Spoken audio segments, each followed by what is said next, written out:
for the gold. Before it semi-solidifies, breaks the crucible, and drops on my feet, I won't be waiting for you to focus.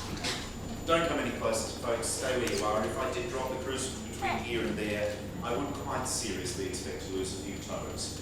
Worst case scenario, an entire limb. If the drop fell on you because you crept too close for a good photograph, it wouldn't come out again. The other side. Time for the apostles, of which there are 12.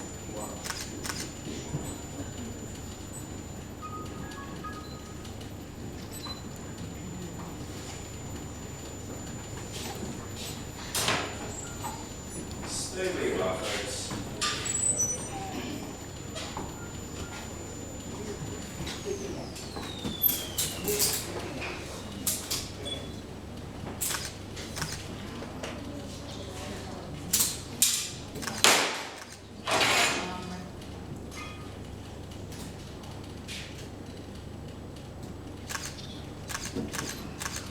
I also pour a fabulous cup of tea.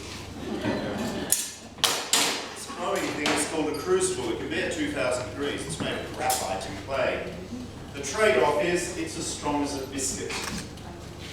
The final smelt or purification of the gold, which you've just witnessed, really is a very simple process.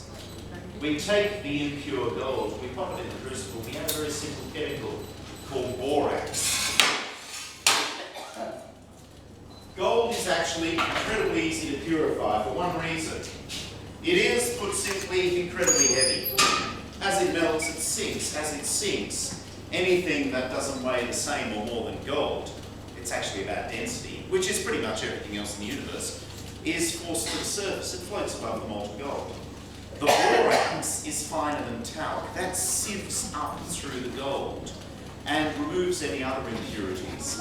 And that all floats above the gold in what's called a flux. Then, just like when you boil milk in a saucepan, if you leave it for a minute or two, you get that disgusting skin on top.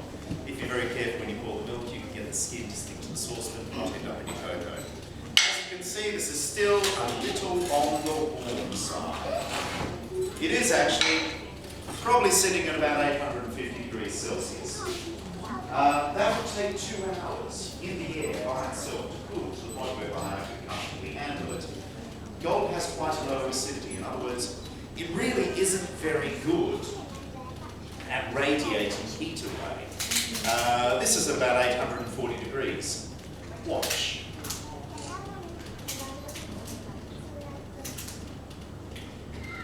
I'm reliably informed that if that was steel or aluminium, my face would be on fire. Luckily, gold is, however, an excellent conductor of heat, but it needs something to conduct to. So once you've finished reducing my red eyes, they were red this morning thanks to a fabulous bowl of no wine. I get a tea bit. And hopefully,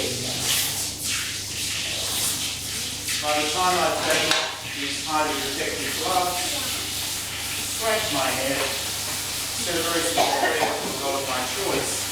This particular bar of gold will go from 800 degrees down to about 30. So all that heat, which would have taken 2 hours to cool off in the air, is still going in the air. There's no heat particularly going into the water. It's just transferring it into the hyperheated steam, which is coming off, which means after that brief time,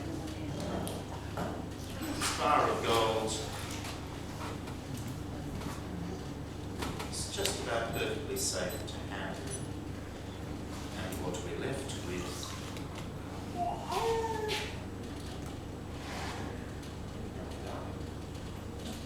is 100 ounces, or 3 kilograms of 99.99% pure gold. And I must admit, I haven't checked the gold price at the moment.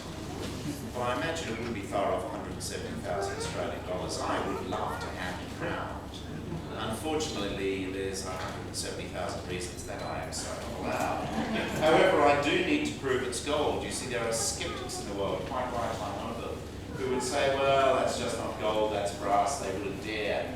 Brass really is very light. It could be lead for the weight. Lead really doesn't look like this after you put it through 1200 degrees. What's your name? Correct. You win. Come up, Jack. Give me a hand. Got a camera there. Jolly good. Here you go, Jack. You come here. Now, stand there and put out both hands and tell me if this is heavy. Are you ready?